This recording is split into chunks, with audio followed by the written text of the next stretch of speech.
नमस्कार, आपका समय के इस विशेष प्रोग्राम मुलाकात में आप सभी का स्वागत है। मैं हूं अनिल नौटियाल और आज हम इस प्रोग्राम में आपकी मुलाकात कराएंगे मीरा भाईंदर शहर की एक युवा लेडी, युवा नेता अन्नूताई पाटिल। अन्नूताई पाटिल, सबसे पहले आज आपका जन्मदिन है। आपका समय के सभी दर्शकों की तरफ से और हमारी तरफ से आपको जन्मदिन की बहुत बहुत शुभकामनाएं। शुक्रिया शुक्रिया शुक्रिया। आपका मतलब मैं आभार मानती हूँ और इसी तरह से हाँ, आप सभी का मेरे पर प्रेम सदा के लिए रहे। अच्छा, अनु पाटिल मैडम, देखिए मैं तो पिछले 3-4 सालों से आपको जानता हूँ और आप समाज सेवा से अभी राजकारण तक पहुँची हैं।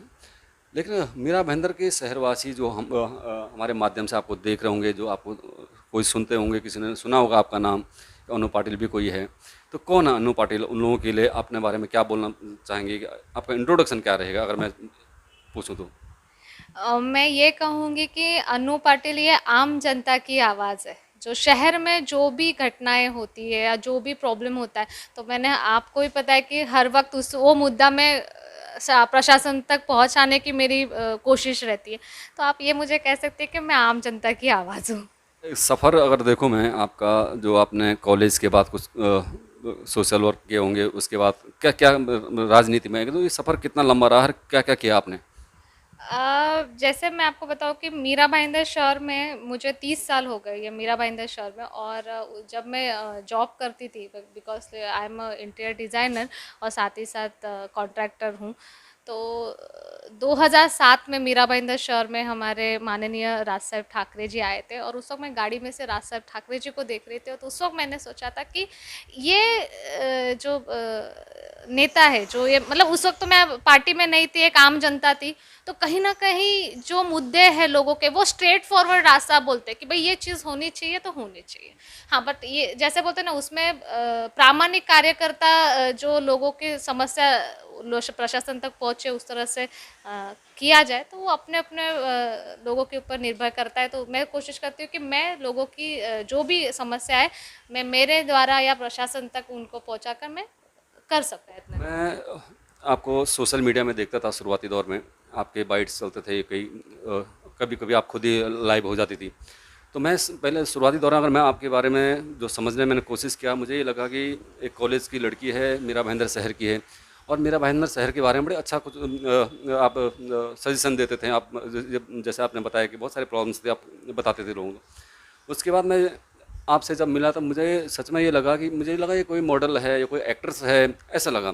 मैं आपको सही बताऊं कि जितनी सुंदर दिख रही हैं, उनका जो काम करने का जो तरीका है वो इतना अग्रेसिव है कि अगर अन्नूताई पाटिल ने कोई काम अपने हाथ में ले लिया तो ये समझ जाओ कि वो काम को पूरा होना ही है। इतना अग्रेसिव। फिर मैं आपका बड़ा रियल बताऊं कि मैं एक टाइप का ना फैन से बन गया। मैंने कहा हाँ, एक बंदी अगर काम करती है तो लगी रहती है। मैं हर माध्यम में, मुझे लगता है कोई भी माध्यम आपने छोड़े नहीं। आप किसी के यूट्यूब पे आ जाते थे, कोई यहाँ पे सोशल वर्क कर रहे हैं उनके साथ में, आप टिकटॉक सामने आ जाते थे 1-to-1 में, कभी आप खुद ही लगे रहते थे। तो अब राजनीति में फिर क्या लगा आपको? आप तो सब ठीक ठाक कर रही थी, फिर राजनीति में क्यों आई आप? कहीं ना कहीं मुझे ऐसा लगता है कि जब आप सोशल वर्कर करते हैं तो एक आपको बैकअप की ज़रूरत पड़ती है। बैकअप ऐसा कि जैसे मैं अगर आपको कहोगे आपने इतर जो पार्टी है तो मैंने उनको ना चुनते हुए, अगर आप कहेंगे मैंने मनसे को ही क्यों चुना, तो जैसे आपने कहा कि मैं बहुत अग्रेसिव हूँ, तो जी हाँ, मैं अग्रेसिव हूँ, मेरे काम के प्रति हूँ। ये चाह रहा था कि अभी आप कामगार यूनियन में भी आए हैं, तो कामगार जो आपका जो लोग बाग रहेंगे, काम जो वर्कर लोग रहेंगे, उनकी कई समस्याएं होंगी, काफ़ी चैलेंजिंग वाली समस्या होंगी अभी एट प्रेजेंट। तो किस किस प्रकार की समस्याएं अभी उनके पास हैं? जैसे मीरा भाईंदर महानगर पालिका में जो सफाई कर्मचारी वो 2,500 तक है। और उनके जो कॉन्ट्रैक्ट बेसिस पे नगर पालिका में जो है वो अलग के, तो ये कहीं ना कहीं उनको पीएफ से लेके ईएसआईसी, भत्ता और छुट्टी का जो भी है, ये बहुत सारी जो कर्मचारियों को जो सुविधा मिलनी चाहिए वो वंचित है वो सब चीज़ों से। और जो यूनियन जो यहाँ पहले थी, स्थायी यूनियन थी, उन्होंने वो लोग को बोलते हैं ना एक प्रेशर में रखा हुआ है कि अगर आप हम बोलेंगे वैसा ना करें तो भाई आपको काम पर से निकाला जाएगा, क्योंकि कॉन्ट्रैक्ट बेसिस चालू है। तो कहीं ना कहीं वो यूनियन वाले दब जाते हैं क्योंकि उनका चूल्हा नहीं जलता है। तो कहीं न कहीं मेरा ऐसा, जब मैं इस वक़्त कामगार क्षेत्र में आई तो 80 कामगार लोगों को महानगर पालिका जो कॉन्ट्रैक्टर उसने उन्होंने निकाला था। फिर प्रशासन के सामने आयुक्त साहब से बैठकर लोगों को मैंने फिर से काम पर लिया, तो कहीं न कहीं लगा कि नहीं, अब मैं ये काम भी कर सकती हूँ। तो ये वर्कर लोग जब मेरे पास आए तो वो अक्षरशः मतलब उनके घर में चूल्हा जलाने के भी वांदे थे, ऐसे हाल है। तो भाई ठीक है, मैं बात करती हूँ और अगर उनका, आपको कोशिश यही करूँगी कि जल्द से जल्द मैं आपको न्याय दिला दूँ। तो कोशिश रहेगी। यहाँ पर जैसे मैंने बताया कि शौचालय के मीरा भाईंदर शहर में बड़े बड़े टेंडर, करोड़ों के टेंडर निकलते हैं। वहाँ भी जो गरीब तबके के जो लोग हैं काफ़ी परेशान रहते हैं, क्योंकि शौचालय साफ भी करते हैं, उसी शौचालय में रहते भी हैं। ऊपर महानगर पालिका का मुझे लगता है शायद 1000 कुछ रुपये पर डे का भत्ता उनको मिलता है। तकरीबन देखा जाए तो 30 दिन का 30,000 समथिंग होता है उनको। 3000 के करीबन कई लोग आते हैं सामने, बोलते हैं मुझे 3000 रुपये मिलता है। तो आपके पास भी ऐसे कभी केस आए या नहीं आए, तो ऐसे उनके लिए भी आप काम करेंगे फ्यूचर में? एक या एक सवा महीना पहले मेरे पास मीरा भाईंदर का, जो ये आपने जो सफाई कर्मचारी, उसके 200 से 290 से 300 कर्मचारी मेरे पास लिस्ट है, वो मुझसे मुलाकात मिलने के लिए आए। उन्होंने बताया कि मैडम मुझे, हम लोग को 5,000 रुपये दिया जाता है, ऊपर रहने के लिए दिया जाता है, और हमारे जो टेंडर लेता है वो इतना इतना कॉस्टिंग लेता है। तो कहीं ना कहीं ये चीज़ें मुझे, मतलब नगर पालिका कॉन्ट्रैक्टर को देती है, कॉन्ट्रैक्टर सब कॉन्ट्रैक्टर को देता है, तो ये जो चयन है ना, एज पर कामगार जो कानून के हिसाब से, वो ऐसा नहीं होना चाहिए। तो हम कोशिश ये करेंगे उसमें सुधार लाने की, और मेरी कोशिश। अच्छा, ये बताइए कि मन से जो यहाँ पर मीरा भाईंदर में है, जब शुरुआती दौर में मन से पार्टी यहाँ पर आई थी, तकरीबन 3 नगर सेवक से शुरू अच्छा खासा माहौल बना था। उसके बाद मन से तकरीबन बिखरते गई। तो अभी आप एक आप लोग यंग टीम आए हैं, तो मुझे लगता है कि ज़्यादातर लोग आप ही एक के समान उम्र वाले हैं। अब क्या प्लान क्या है आपका मीरा भाईंदर के लिए? मनसे का प्लान क्या है? क्योंकि सबसे पहली बात तो ये होती है कि आप लोग बिखरे हुए नज़र आते हैं मेरे को। मैं कई बार मैंने आपके नेताओं से बात भी किया कि आप लोग सब यंग हैं, सब पढ़े लिखे लोग हैं। आप लोग चाहें तो एक मिलजुल के कुछ शहर के लिए काम कर सकते हैं। तो क्या लगता है आपको?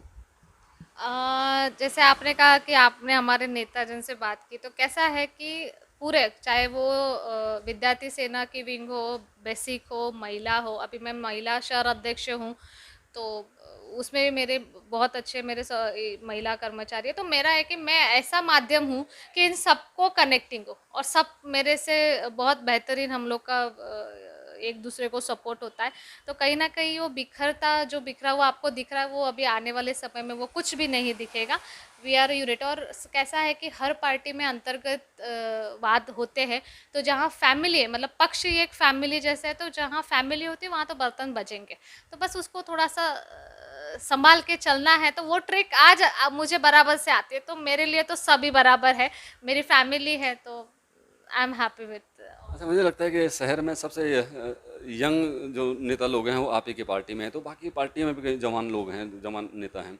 तो कभी आप लोगों के आपस में बातचीत होती है, जैसे बीजेपी वाला है, शिवसेना वाला है, फलाना है, तो कुछ नए शहर के लिए कुछ आप लोगों को जो विजन हो, कुछ नया विजन हो, ऐसा कभी बात हुई आपको? जी, जी। कैसा है कि अभी मेरे हर पक्ष में, चाहे वो अभी मैं शिवसेना हो, चाहे एनसीपी हो, चाहे कांग्रेस हो, या इतर और भी अपने पास है, तो वो हम कभी मिलते हैं तो हम इस शहर में क्या होना चाहिए, जो युवा पीढ़ी है, तो उनका रहता है कि भाई हम शहर के लिए क्या कर सकते हैं। चाहे ठीक है आपका बीजेपी, आप पार्टी में से हो, आप कांग्रेस में से है, लेकिन शहर के हित के लिए अगर कुछ हो, तो भाई हम साथ में बैठकर हम उस पे बोलते हैं चाय पे चर्चा, तो वो हमेशा हम करते हैं कि भाई ठीक है, ये चीज़ पे हम, मैं कुछ नहीं कर सकती तो भाई तू कर ले। तो ये एक बॉन्डिंग होती है कि मुद्दा क्या है कि लोगों के हित में करना है। एक सवाल मेरा हो रहा है कि अक्सर जो पुराने नेता हैं उन्होंने शहर में अच्छा खासा राज किया है, तो उनके नेता बनने के बाद या तो स्कूल बहुत सारी यहाँ पर हुई या हॉस्पिटल हुए, इस प्रकार के धंधा बिजनेस बहुत सारे हुए हैं। तो ऐसा तो नहीं कि आने वाले समय में अनु पाटिल भी एक बड़ी नेता बन जाएगी, उसका भी यहाँ पर कहीं ना कहीं या तो स्कूल या तो हॉस्पिटल नज़र आएगा, या आएगा तो किस प्रकार का आएगा? देखिए, जैसे मीरा भाईंदर शहर में एक हॉस्पिटल और स्कूल, ये एक व्यवसाय की तरह से देखा जाता है। आज म्युनिसिपैलिटी स्कूल के ऊपर अगर आप जाएंगे तो पानी नहीं है, पानी नहीं है तो बाथरूम नहीं है, टाइल्स उखड़े हुए हैं। बहुत सारी चीज़ें हैं, तो कहीं न कहीं ये सब चीज़ें के ऊपर हमें फ़ोकस करना है, ना कि मैं अगर कल नेता बनूँ या कुछ और, वो बात की बात है, लेकिन स्कूल ओपन करूँ या हॉस्पिटल ओपन, हाँ, अगर मैं नेता बनी तो मैं ये करूँगी कि भाई जो म्युनिसिपैलिटी हॉस्पिटल है ना, उसमें कैसे सुधार ला सकते हैं, तो ये मैं कोशिश ज़रूर करूँगी। अच्छा, चलते चलते क्योंकि आज आपका बर्थडे है और काफ़ी लोग शायद आपको मिलने में आएंगे, आपके शायद कुछ प्रोग्राम भी होंगे, तो हमारे माध्यम से मीरा भाईंदर शहर के जो लोग ये वीडियो देख रहे होंगे तो क्या बोलना चाहेंगे उन लोगों के लिए? मैं सभी से ये कहना चाहूँगी कि मेरा कार्यालय महानगर पालिका हेड ऑफिस के सामने है। जब भी कोई मीरा भाईंदर शहर में कोई भी छोटी से छोटी समस्या हो, मेरे आम जनता को यही आह्वान है, आइए मुझ तक वो बातें पहुँचाइए। हम साथ में एक दूसरे को साथ में बोलते हैं कंधे से कंधा मिलाकर हम आपके प्रॉब्लम हम प्रशासन तक रखेंगे और आपके प्रॉब्लम सॉल्व करेंगे। जी हाँ, ये थी अनु पाटिल जो जिन्होंने बड़े खूबसूरती से सारे हमारे जो सवाल हैं उनके जवाब दिए, और जो उनका विज़न है शहर के लिए और जो पार्टी के लिए विज़न है, जो मीरा भाईंदर शहर के बाकी राजनीतिक पार्टियों से जो जैसे हमने कहा कि सब युवा नेता लोग हैं, तो किस प्रकार का आप लोगों का विज़न है, तो बड़ा उन्होंने हमारे सामने रखा। और मैं चाहता हूँ कि ये विज़न बड़ा अच्छा है, बड़ा साफ़ सुथरा है, और उम्मीद करूँगा कि हाँ, अगले जब जन्मदिन इनका रहेगा तो उस समय वो या तो नगर सेविका की भूमिका में कि हमारे साथ में रहेंगे, और उसके आगे आमदार बने, खासदार बने, ये हमारी उनके लिए शुभेच्छा रहेगी।